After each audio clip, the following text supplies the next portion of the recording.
don't I know? You got to make a plant joke with it then. What? Stock. Easy. There you go. Easy. Give me another one.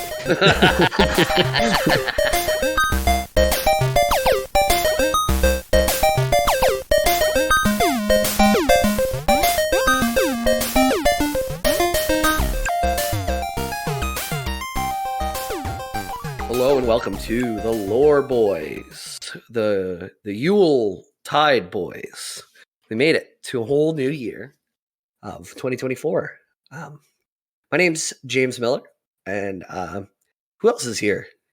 I'm Ethan. I'm desperately clicking through Discord channels because I thought I posted the link to the bonus episode, and I don't see it in our chat. So I'm like, did I post it in another chat that any of the listeners can go download our paid content that you can get access to at patreon.com/theloreboys? I don't see it in anything Prime or below, but on this laptop, I cannot scroll up because I need to unplug my mouse to plug in my mic. But that's a problem of this world, of this Terra, and we're going to be talking about a different kind of world today called Terraria. Terraria. So, Pete's not here. Something autoerotic asphyxiation. I will say, like, we've been playing Terraria since the start of the holidays. I guess you could say. Jamie and I both had a week off of work for the holidays. Decided to spin up. Well, Mr. Fancy Pants over here decided to take a week off, huh? I didn't. So I was like, well, for the week that I'm off, we dropped $5 and bought a dedicated server. Mm-hmm. Been playing through it. Accidentally created an expert mode server first when neither of us had any Terraria experience, and just got our shit pushed in on some of the bosses like over and over and over.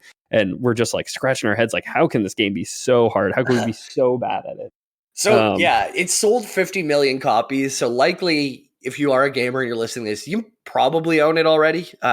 Check all your accounts. You might own it somewhere. But if you do it yourself and you're just starting a fresh game, like new characters, it's fine just to play on a classic character on a classic server or a normal server. Because we also went on medium core, which means you drop your items every time you die, which I get it. It's kind of risky, but at the end of the day, it just means you're running back to your body a lot. And Ethan was saying you might as well go hardcore if you're going to do any type of core. It was a mistake. Oh, I figured out where I posted the bonus audio. I DM'd it back to Craig, the bot who records it for us, and sent me the link in the first. Very good. Very good.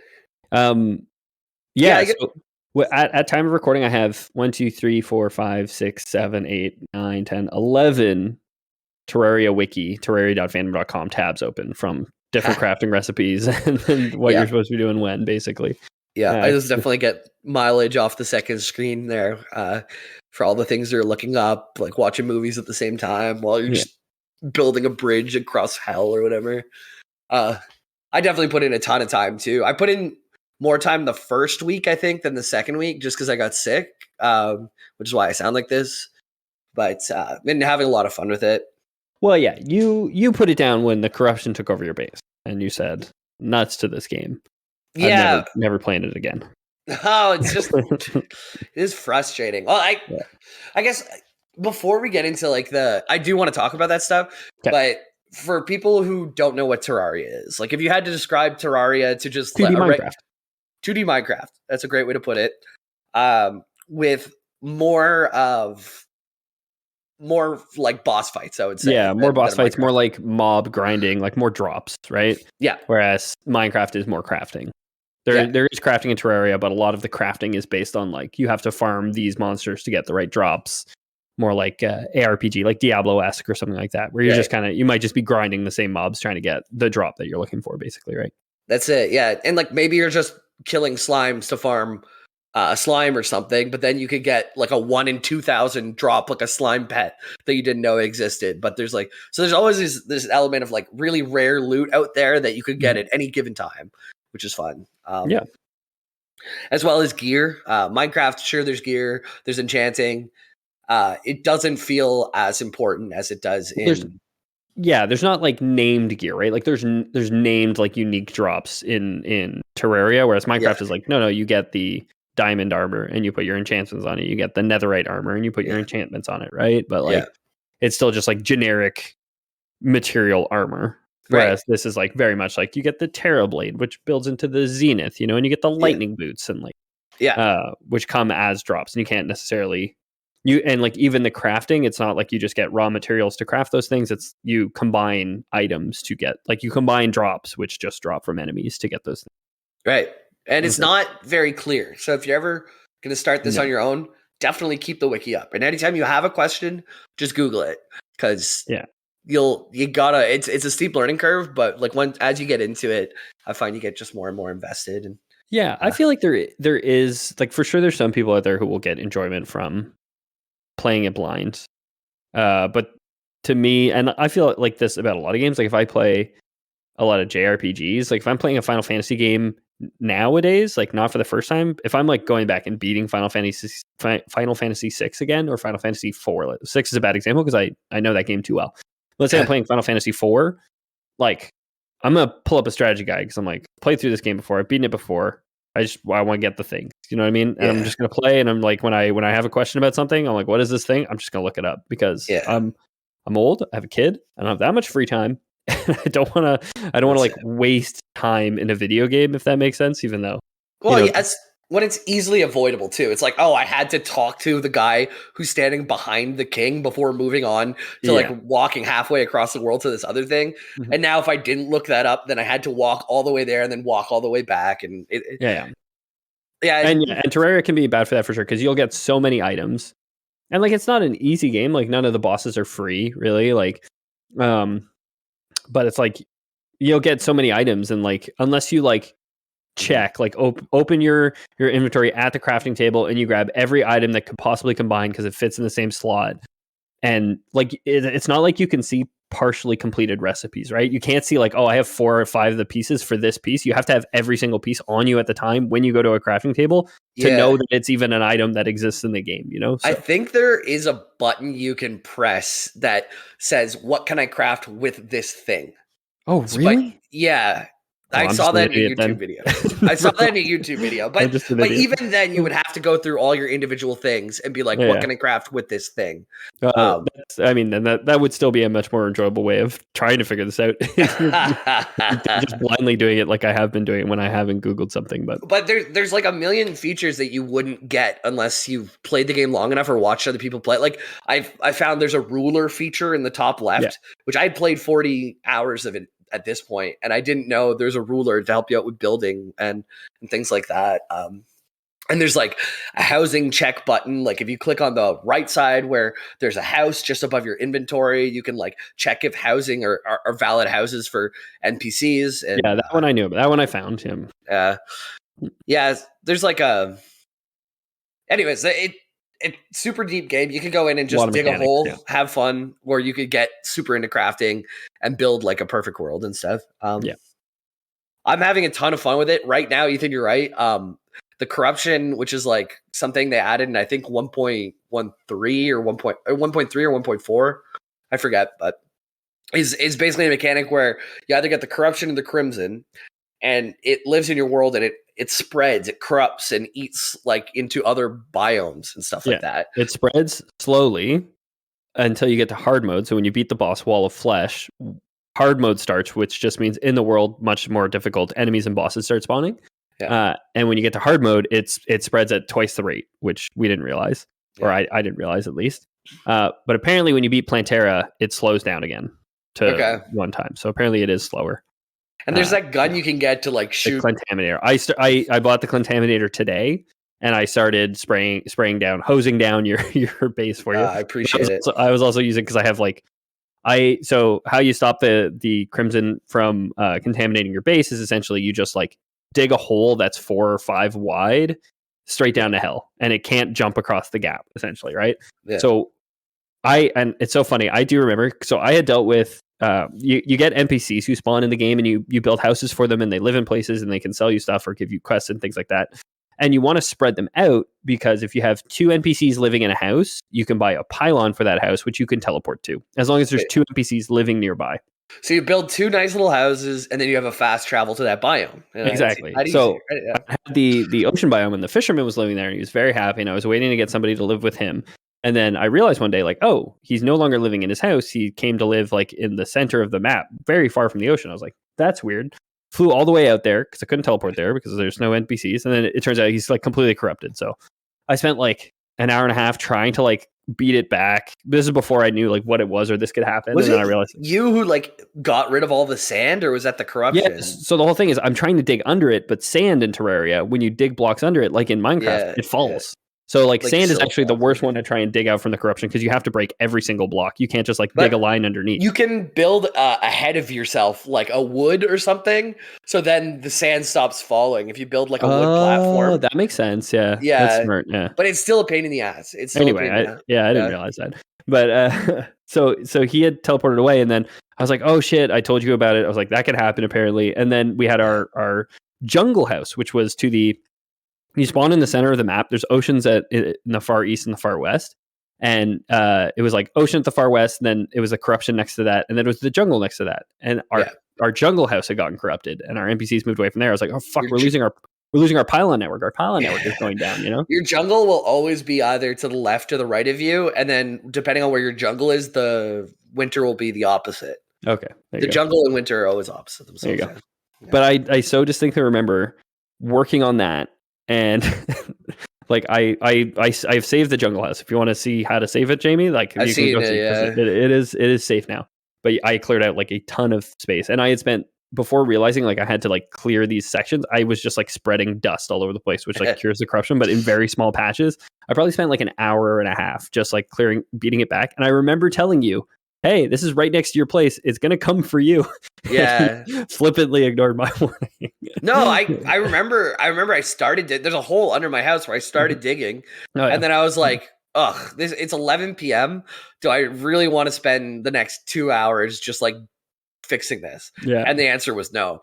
So I went to go do something else. And then I logged in, and it is completely eaten into my whole home. I don't have fast travel anymore. And Jamie had not had fast travel for like most of the server life. Of like once we reset the world, set it up, I lose it. As soon as he sets it up, it's the contamination spreads and it hits his house. And another thing that set me back is we played together yesterday, right? I think it was yesterday. This morning.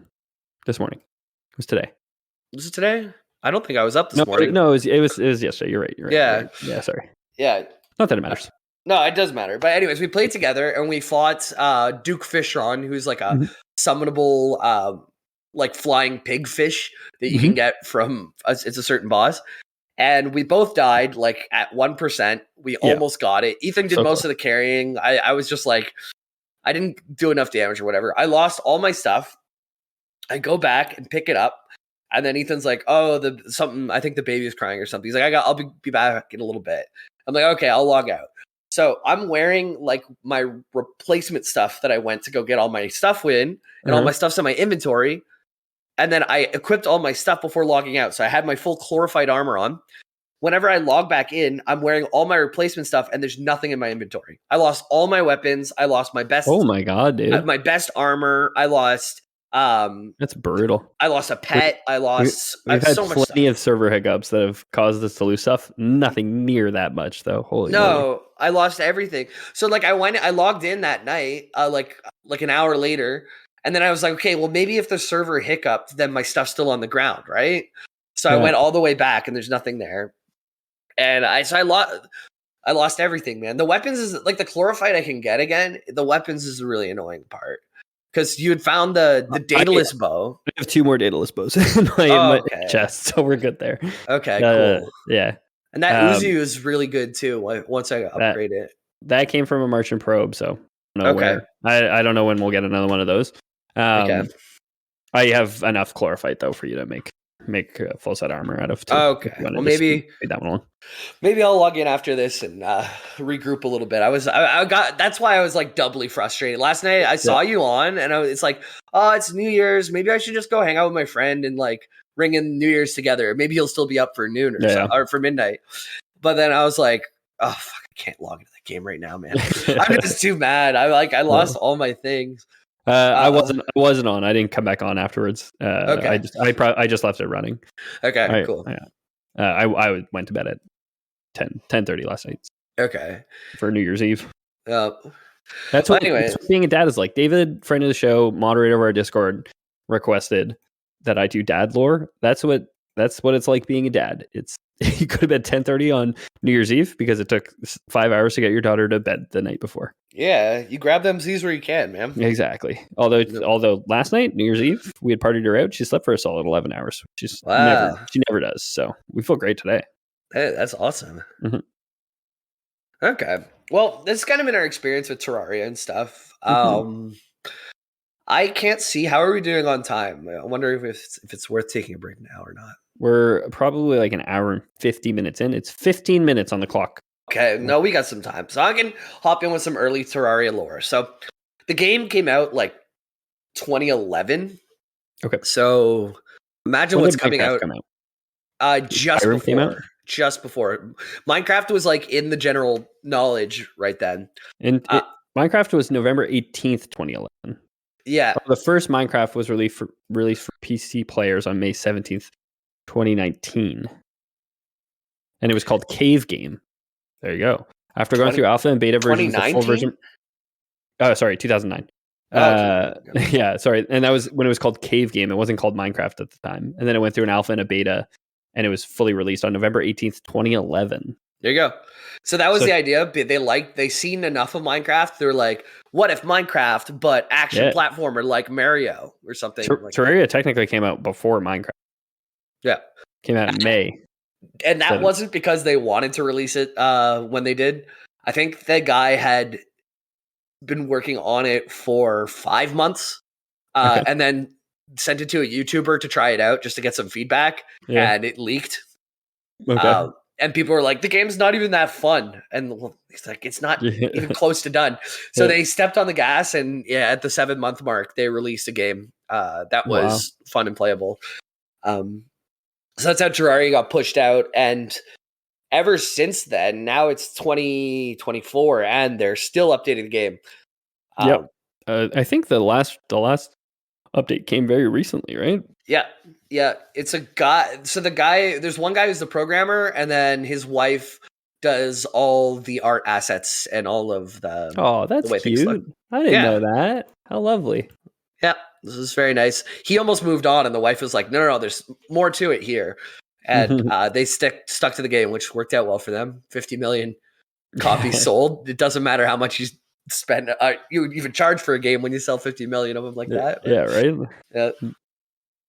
So, yeah, really good for them. It's one of those games that keeps winning the Labor of Love Steam Award.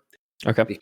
Because they just keep putting updates out, and it's always free. Like, you never have to buy Terraria DLC.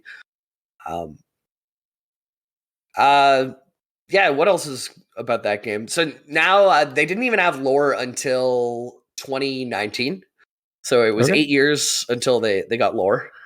Okay. And they just gave us a few pages of lore. It's not that much, but that's what today's stuff's going to be based off of. You can also argue with people about the lore because the developers said stuff in Discord about the lore before they put the official lore out. So a lot of people say, no, the official lore came last. Everybody got to look at it. The comments people made in Discord in 2014 don't count anymore. But now we're letting Discord moderators tell us how to live our lives. Yeah, it's bad. It's dire straits, man. So yeah, that's like one example of that, which we'll get to later, is like the cultists that we're at in our game right now. Whether or not they are good guys or bad guys. Some are saying they're trying to keep Cthulhu away. And some people say they are trying to summon Cthulhu. Okay.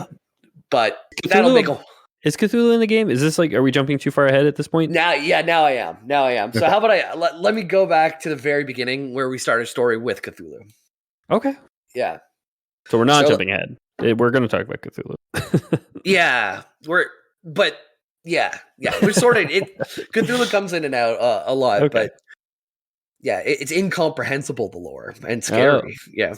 Sounds like Cthulhu. Yep. So a long, long time ago, many races lived together in harmony, including human, lizards, which is spelled a weird way but pronounced the same. Lizard. It's like if a lizard getting in a bath. Lizard.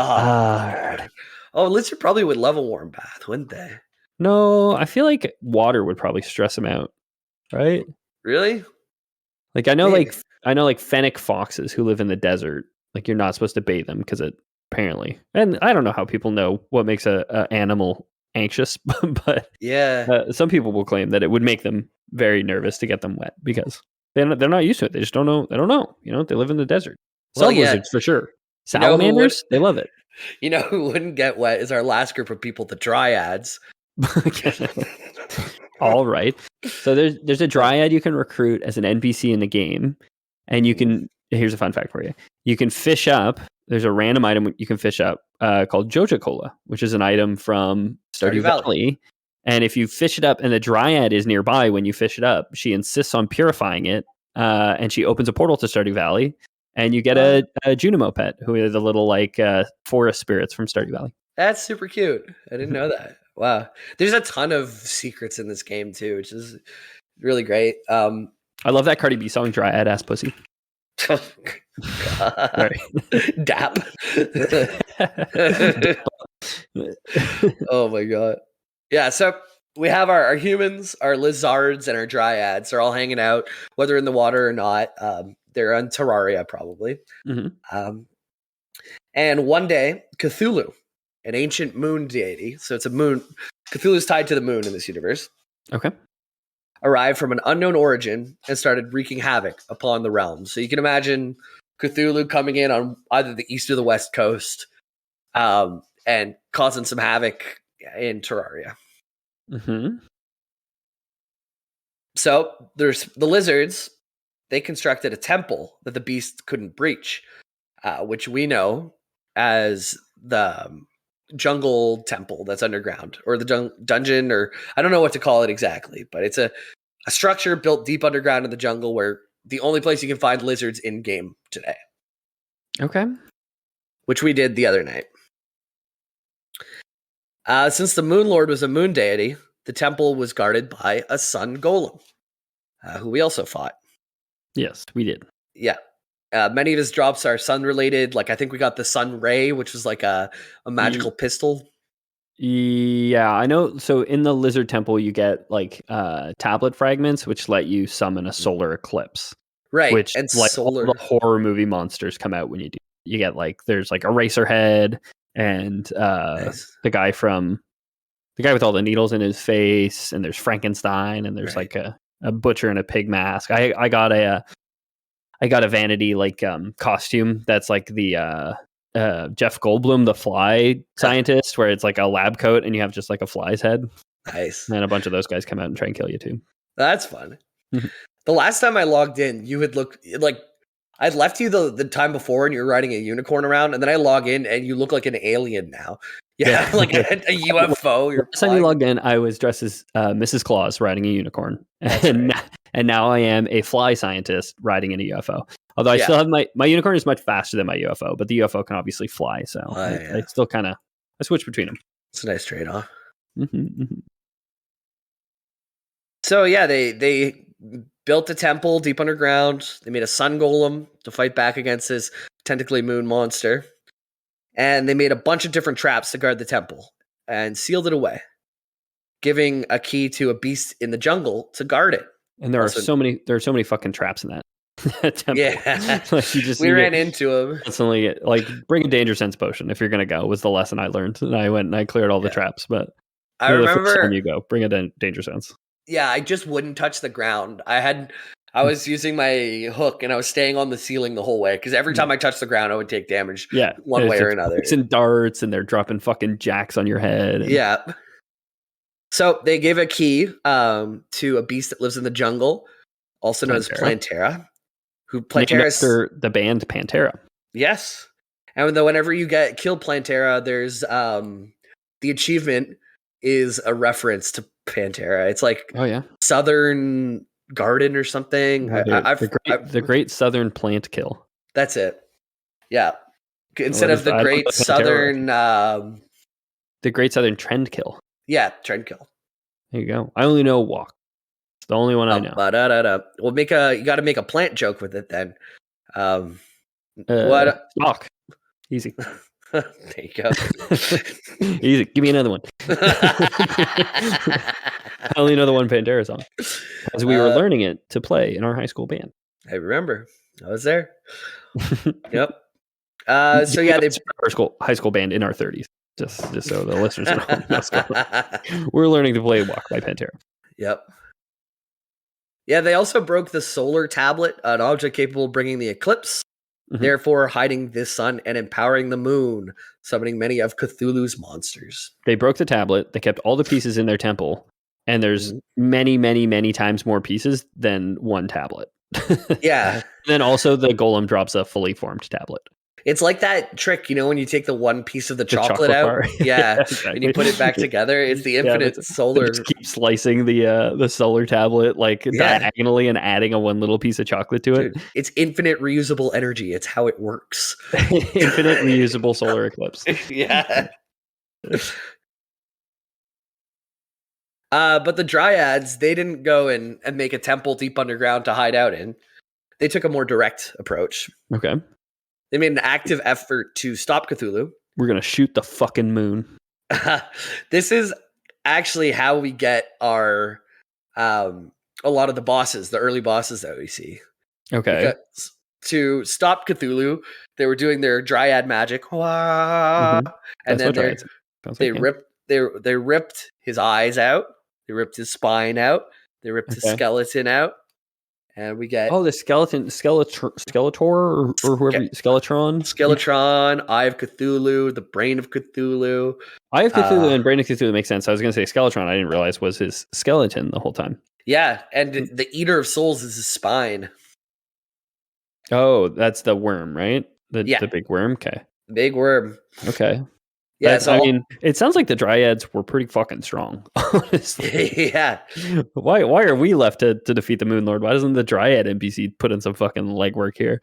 Well, because the aftermath of the war, all of the Dryads, except for one, died. And canonically, the Dryad we have is the last Dryad. Okay. And she's died a few times. You just get another one whenever she dies. A new one just shows up. I was thinking, I'm like, I wonder what happens. Does it say like she regrew or do we always get the same name? It's like an avatar and there's always one, Yeah. So it's like they're reborn as soon as the old one dies. Yeah, well, the guide. So whenever you start a new game, your very first NPC is always the guide. Yeah. And he comes to help you out and you can ask him questions and he'll be like, well, the first thing you have to do is cut some trees. And then you have to make a pickaxe, or he'll say it in some cryptic way. You just hit help, and he gives you the hint of like we fought Fishron last night, and you get the hint for that is like, oh, I've heard there's some rare worm that lives in the mushroom biome. I wonder if you use it as bait, what would happen?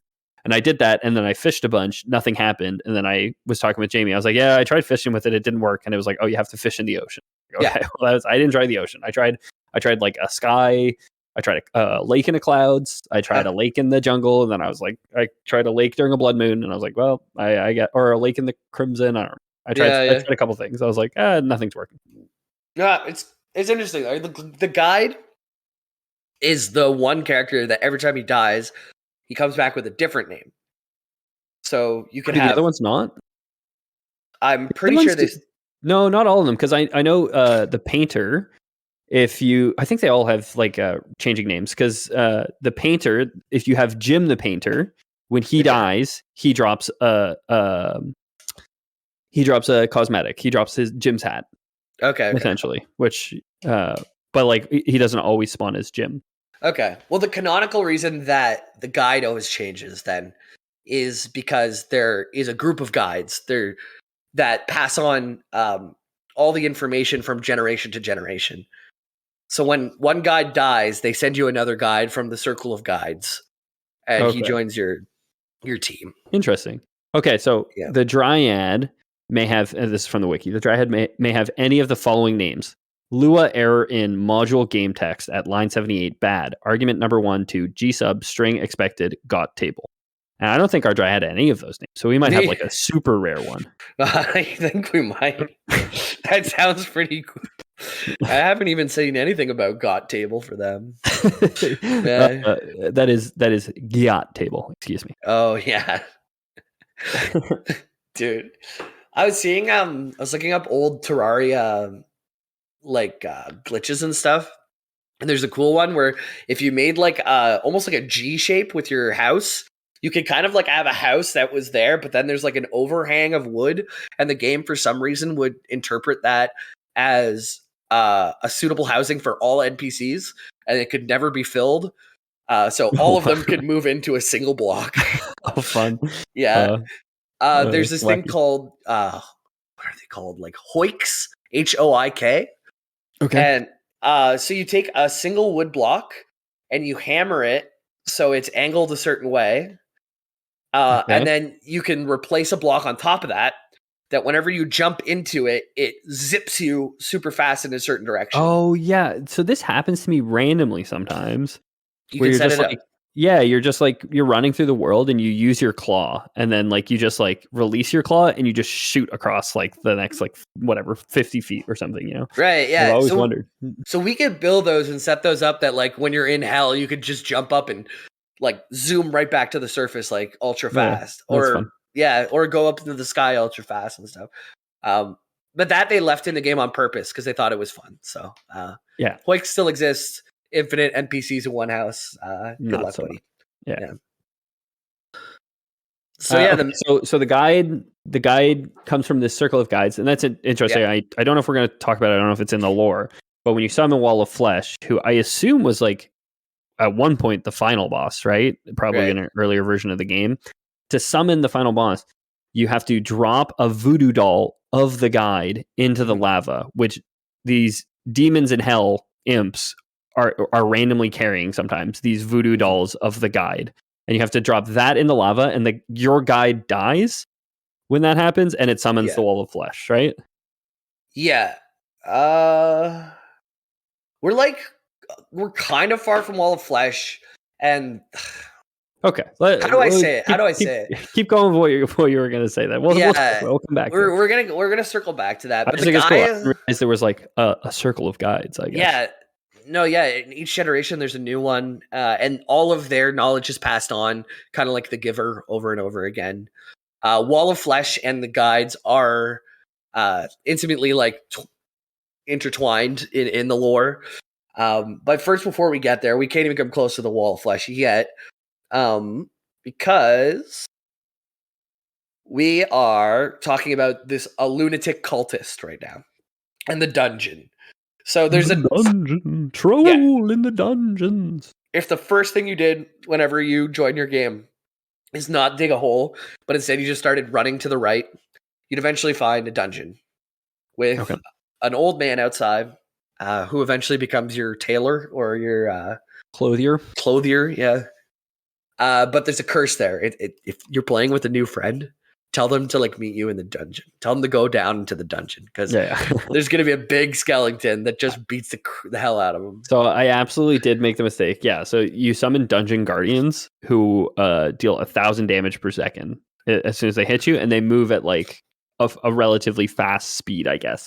So like, and they have like a crazy amount of health, but 1,000 damage a second is like, I've been playing for a long time. I've gotten to max HP, and then you can get above max HP by finding these like random, gives you like 5 HP increments at a time. I'm at 460. So I feel like I'm at a pretty good HP.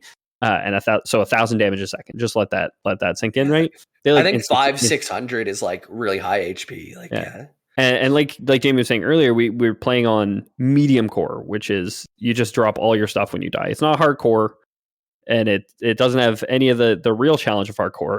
It just has the annoyance of like losing all your shit. It was a mistake to go medium core, but I made the mistake of being like, oh, I'm gonna like dig around the dungeon. Basically, and I was like picking around it. And then I had a pickaxe which could dig through it, and I started digging through one of the walls. And one of them came up and like killed me. And then I realized like all my stuff fell right down into that hole. So I kept like jumping into that hole to pick up my stuff and then instantly dying. Dude, and once you're in there, there's so many traps and like big old pits and stuff too. Yeah, exactly. It was silly. So we have all of this stuff that happened with Cthulhu invading is 500 years before we start. Before we join the game. So the war of the Dryads dying out was 500 years. before the start of the game. Exactly. So Felicity's old, is what you're saying. Very old, yeah. Or got table, whatever She's a her name gilf. is. Yeah, Yeah, table. got table. The G in gilf stands for got table. Yes, it does. So the lunatic cultist, he goes over to the dungeon and he kidnaps a mechanic and he puts her all the way down into the dungeon and makes her work on mechanical body parts that restore the Moon Lord to his former glory. Okay. The Moon Lord being also the final boss of the game, but the Moon Lord is Cthulhu too. So by the time you meet Cthulhu as the Moon Lord, he's not quite the same Cthulhu the 500 years prior. Yeah. Not the but- Cthulhu we know and love from pop culture either. A lot more color, I guess, than you'd expect. Although, Yeah. I mean, I guess Lovecraft never really drew the dang thing, right? No. And like I have a picture from a video I watched, and he was like the green tentacle monster strolling in, but after being torn apart by dryads and then put back together by mechanics, he has a different hue to him, I guess. Gotcha. Yeah, but this is they're gonna put him back together. He also the cultist also curses a clothier. And says, "Hey, turn me into a skeletal monster that guards the dungeon." So it is a cultist who turns himself into Skeletron the first time. Okay. And he was like, dude, I'm a clothier by trade. I cannot stand making the exact same goddamn robe for every one of us cultists anymore. Please, please just give me another job. And they're like, cool, you're going to turn into a giant skeletal head with 2 big skeletal arms, and you'll fight anybody who challenges you during the nighttime. Absolutely. Yep. So the lunatic cultist utilized the guide as well. He mentions him in lore papers as a helper for the player. He guides us when lost. Most of the advice leads the player down the path of the cultist as well. So it's unclear if the guide is pushing us like towards helping the cultists or against the cultists, but he's pushing us in that direction. Okay. Yeah. And this is where we come in. So you can come into the game right now and you're told to save the mechanic. Apparently, if you talk to the guide enough, he'll tell you how to get your pickaxe, all that stuff, but he'll also tell you to go save the mechanic eventually. Okay. Most of the time that will lead to us dying because you'll go right away. Yeah, exactly. Just talk to the old man. He'll be like, free me, come back at night and fight me to free me. And you'll be like, yeah, sure, maybe later. And then you hop down to the dungeon and you just get wrecked. Yep. And then this is the part where you kind of go back and you start digging and wait till you get your platinum gear and everything. And we're going to come back to the dungeon. I think it's a good time to take a quick break. But after this, we're going to come back into how you fight Skeletron, into all the boss progression, and into the end, which is the Moon Lord. Or is Moon Lord Cthulhu? Or is it his brother Steve? We'll find out. Talk to you after the break. Welcome back from the break. We've just passed the core of this planet we're drilling through. We're going to get to the other side. Actually, I was thinking about this, and I'm pretty sure Terraria is flat Earth. I think we can say that. Yeah, just like the real world. Yeah. Mm-hmm. As opposed to what, dude? Some kind of fucking, I don't know, donut-shaped Earth? Yeah, it doesn't wrap around. Doesn't wrap around. You can't keep walking and end up on the other side of it. You know, you get to the edges. Yeah. The first time I played, like when I first, not the first time I played, the first time I played this time, I don't remember if I did this the first time I played, like 8 years ago when I last played Terraria. When I got to the ocean, I was like, oh, I'm going to go all the way to the end. I bet you I wrap around the other side. And it's like, nope, it's just a solid wall. And there's even like unconfirmed, but actual like hints, I guess, at other lands other than Terraria. Like, I guess there's seeds. So whichever one you end up on is your world. But you can go across, like the traveling merchant says, you wouldn't believe how much a dirt block sells for on the other side. Oh, yeah. So there's places that are probably quite stony or maybe a lot of water. They have trouble growing things. Yeah, I know. So I looked it up right now because I remember hearing about this at some point. But there are like special world seeds which you can get. Yeah. So there's like a drunk world apparently. There's Not the Bees world, which is just like all beehive everywhere. There's like a bunch of different like a tutorial world. There's there's a lot of them. I think just typing in Terraria as your seed will give you a certain world too. Okay. I haven't played around with a lot of that stuff, but there is a lot of flat Terrarian Earths out there. Yeah. So cool. So we finished off last before the break. We had gone to the dungeon, died, gone and geared up, and now we're finally going back. And we talk to this clothier at night, get him to summon Skeletron, and as long as you're playing on the right difficulty, he's a breeze. And you got your gear. Yeah. So kill. Or if you're very good, if you're gooder at video games than James and I, which probably isn't that hard, but no, that's it. Yeah, it's not only higher health pools; he also gets different moves and stuff. The harder it gets, and he moves much quicker. So yeah, we go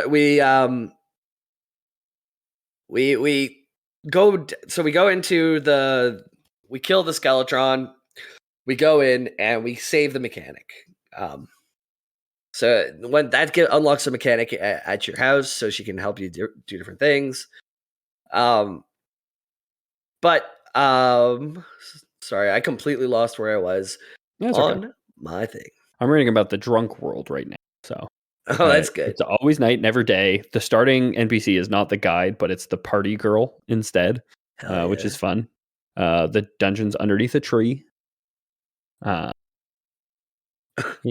I found where I was. You save the clothier, you save the mechanic, and you continue on into the world's evil to try and figure things out. So usually the next part that you'd end up in is the corruption or the crimson. Crimson is like this red stuff. Corruption is this purple stuff. It spreads. We were talking about it earlier. It's really annoying. It'll ruin your fast travel network, ruin your NPCs' homes. But if you go there and you destroy 3 of these balls with bombs underneath the ground, then you'll summon either the Brain of Cthulhu or the Eater of Worlds. Depending on which world seed you've generated, which if it has the corruption, you summon Brain of Cthulhu. If it's the corruption, you summon the Destroyer of Worlds, who's Cthulhu's spine apparently. Yes. And if it's the Crimson, then you summon Brain of Cthulhu. Exactly. The Brain of Cthulhu. Exactly. So you break one by accident. You hear screams echo around you. You break another one, and you hear even louder screams, and then you break the third one, and you fight this ancient piece of a Lovecraftian monster. And again, like we kind of talked about, like how I play more of my games with strategy guides these days because I just don't have the time. I can see like if you're young, the only way that you can break these spheres at this point in the game is with bombs. And then like your hint to do that is that you don't have a pickaxe yet that can mine the crimson or the corruption, right? So you have to excavate all of it with bombs. So I can kind of imagine somebody stumbling on this, like you're just throwing bombs down to try and like dig through this to see what you can find, and you accidentally break one of those things. Maybe you don't even see it because you can throw bombs off screen. So maybe it's like you just see like screams begin to echo around you. You're like, what? Yeah, exactly. Lost music, right? Yep. So yeah, that happens. You fight that, and that's the next step. Because with like Demonite or Crimsonite, the next level ore, you have to also have pieces from that boss, either the Brain of Cthulhu or the World Eater, to craft the next pickaxe, which allows you to go down and then eventually get your obsidian stuff. So the lunatic cultist sees how the player manages to kill Skeletron. He sees how you killed the Brain of Cthulhu. You've seen the Eye of Cthulhu you've already fought much earlier in the game. That's usually the first boss that people fight, if not King Slime. So they're confident that the player is capable of fighting the Wall of Flesh, which is the last boss in pre-hard mode, leading into hard mode. Yeah. It's going to make makes the whole world harder, but he sees you're ready. So he starts to give the voodoo dolls to the high-ranking demons in hell. Says, here, put this in your pocket. Hold on to this. Okay, so it's your boy Cthulhu that gave them the voodoo dolls, essentially. The cultists did, yeah. Or the cultists, excuse me. Yeah, because we're not sure if the cultists are on the side of Cthulhu or not. For or against Cthulhu. Yeah. So then you get those, and the cultists So you have all the voodoo dolls dropping, and if you throw the voodoo doll into the lava, it will kill your guide while also killing the voodoo doll, and it summons a two-eyed big mouth thing that like takes up the entirety of the screen vertically and moves completely across the map. So people usually build a bridge. Yeah, he rushes you. Yeah, which like I had seen the Wall of Flesh fight before playing the game, but like it's just it's these random enemies who are carrying it, who like carrying the voodoo dolls, who when you kill those enemies, they will drop it, and you're in hell. So there's lava everywhere. So there's a good chance that you just kill one of them, and it just falls into hell, and then this giant wall gets summoned. Yeah, and you have you can get like recall potions. So the streamer that I watched play this is what happened to him basically. But again, he went in completely blind, was playing hardcore mode. So it's like once your character's dead, and he would start a new world and a new character every time his character died. And so like he gets to hell, kills one of these things, and it just like drops in the lava because of course it does. And like he's not ready for it. He doesn't have a bridge built or anything like that. And just this wall of flesh. But you can get potions of recall, which bring you back to your spawn point.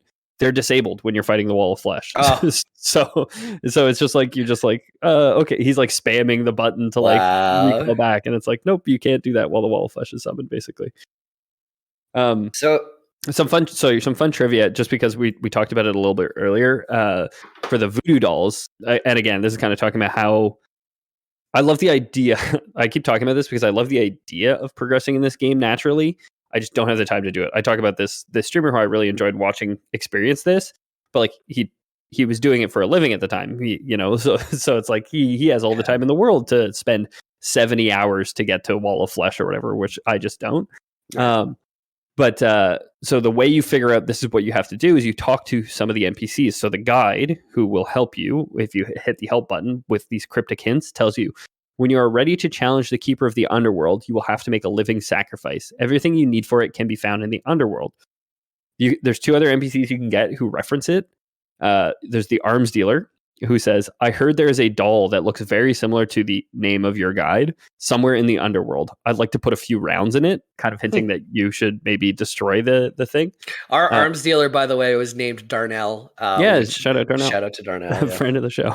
Yeah. And then you can get a nurse NPC who says, I need to have some serious talk with the name of your guide. How many times a week can you come in with severe lava burns? So I guess those are the first two NPCs you get after the guide. You get the nurse, then you get the arms dealer, or you get the arms dealer, and you get. So all the clues are right there. Yeah. Yeah. In the lore itself, it's unclear how these are mixed together. Like why you have to sacrifice the guide. Some people say that the Wall of Flesh is the guardian of like Terra or of Terraria, I guess. Okay.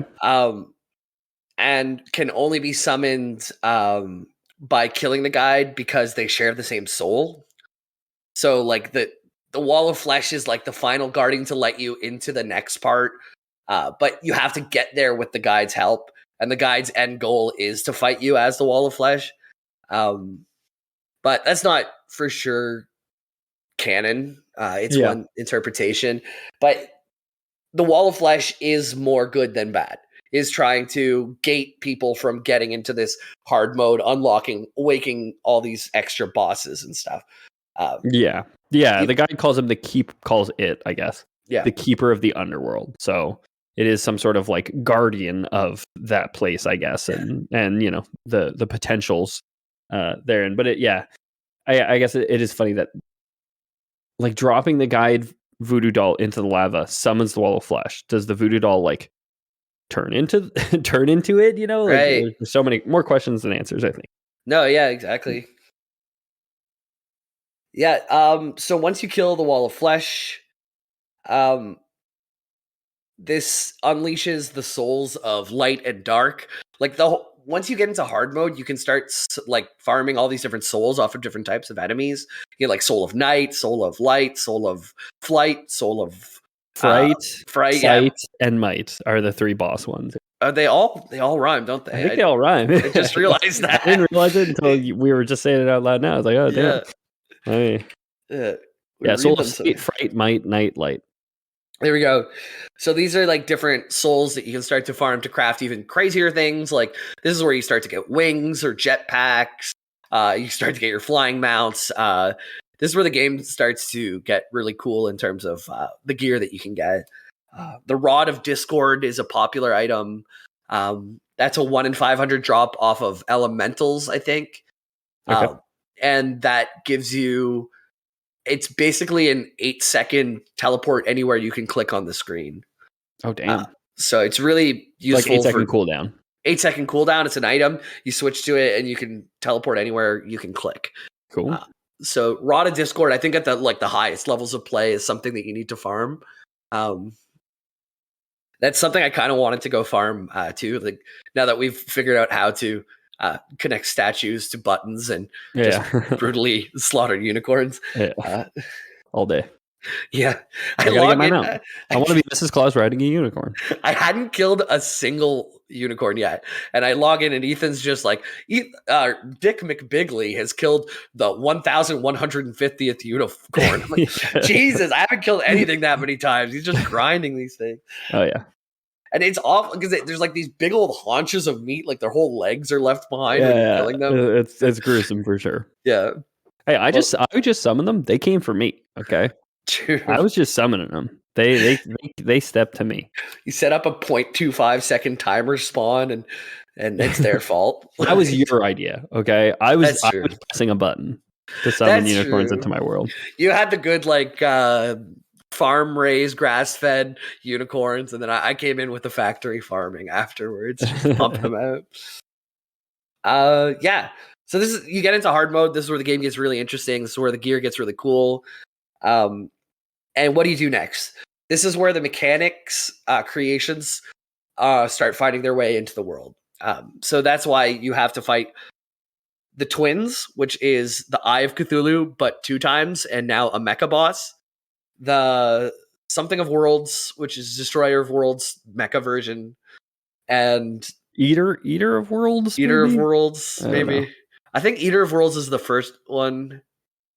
So is the Destroyer of Worlds then? I don't know. I forget. It's not that important. It's just you have to fight like 3 bosses that you already fought that are pieces of Cthulhu, but the mechanized versions of them that were created by the mechanic in the dungeon. I logged in after like a long break and Ethan was there and we had all the summons and we just killed them all back to back after having a really hard time with stuff. Me having a hard time with them solo. It's the Destroyer is the hard mode Eater of Worlds. Nice. So you defeat all the mechs and then the dormant floral guardian of the jungle, Plantera, wakes up. So this is the southern plant based off of Pantera that is rooted in there. Her roots go through the entire jungle, so she's connected to everything that happens in the jungle. Okay. And these big red bulbs start to form, and if you try and pick one to bring it home, or these pink bulbs, break one to take it home, then Plantera spawns, and you have to fight Plantera. Yeah, but why do I hear boss music? Exactly. And it is funny when we knew what we were doing whenever we went to summon Plantera. But I again could see like if you just like randomly hit one of those bulbs, it gives you a line. I don't know what the line is exactly, but it does give you like one of those lines like you hear screams in the distance. So like something chilling. And then if you look at your map, like if you have your mini map open, you just see this giant plant like slowly moving across the map because it comes from like way off screen and crawls across the jungle to get to you, basically. Yeah, super cool. Yeah, which is very fun. Then once you beat Plantera drops the key to the Lizardian Temple or Lizard Temple. That's where we go and defeat the Sun Golem. So once we go there, we beat the Sun Golem. We then gain access to the cultists at the dungeon. Okay. You can, in the middle here, also go see the Empress of Light. She's the embodiment of the spirit of light. I didn't actually fight her. She's the Fey goddess of the Hollow. Okay. She's a temporary guardian of the Hallow, of the world after the death of the Waff. I'm not sure what the Waff is. The waifu? Yeah. Yeah. So Wall of flesh. Wall. Oh. Yeah. The wall of fleshu. The Yeah. wafu. The wet ass wall of flesh. Yeah, so the Hallow is, so there's this corruption or crimson in the world, which is like this very dark, very monstrous, very I think Lovecraftian is fair to say, zones in the map. When you access hard mode, I don't know if it's always the tundra area or under the tundra area. In our world it was anyway. We got I think it's like often sand areas, but we got a tundra. Okay. Yeah. Yeah, so it's randomly spawns, and it is like the complete. It's where you farm souls of light. You farm souls of night in the hard mode corrupted zones. You farm souls of light in the Hallow, which is like pink and crystals, and there's this stuff called pearlstone, and that's where unicorns spawn. Like it's very. I think if it spawns on the surface too, like the background becomes all like rainbows in the background and everything you see. Yeah. So. Yeah, when we dug down deep enough, that's where you can fight Queen Slime too. Yeah, who's a really good first boss for pre-hard or for hard mode. Yeah, for post pre-hard mode. There's also like a really small place called the Shimmer. Have you found this yet? I don't think so. So what does it look like? It's because it's not like you get like a big. It's not like you get a big like banner whenever you enter a new zone or anything like that. Different though. I've definitely never seen this. There's a pool and you can throw items in and it'll like change the properties of the items. Oh yeah, I've seen this a bunch because like you can do this to NPCs too. Like you can like shimmer transmogrify them or something. Yeah. But yeah, I have seen this just in like I have seen like you look up a guide on how to make an item and it's like if you shimmer transmute this, then you get so and so, right? Yeah, and there's like certain ancient items that some people want to farm, but if you just get the normal version and throw it into the Shimmer pond, they become ancient. They just like age thousands of years. And anyways, Shimmer, I haven't found it in our world. It's possible to get a world without it. Come on. But we might be able to find it too. So we'll have to go look for it. Mm-hmm. So the golem, he's holding the end of the world away. He dies, and the death cultists grab the tablet from in there and start doing some chanting. That's where you can go up and fight the cultists, and then by defeating the cult at the entrance to the dungeon. Yeah, nothing to do with the Shimmer. And by defeating the cultists at the dungeon, you get these 4 spires. That activate and you can summon the Moon Lord, which has been said to be Cthulhu himself re-put together. Mm-hmm. The devs have said it's not Cthulhu, it's his brother Steve. Okay.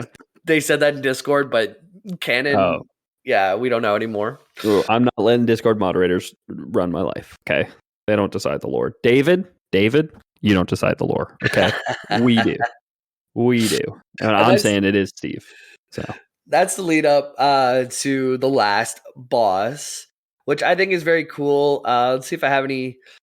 So the lunatic cultists use the power of the pillars.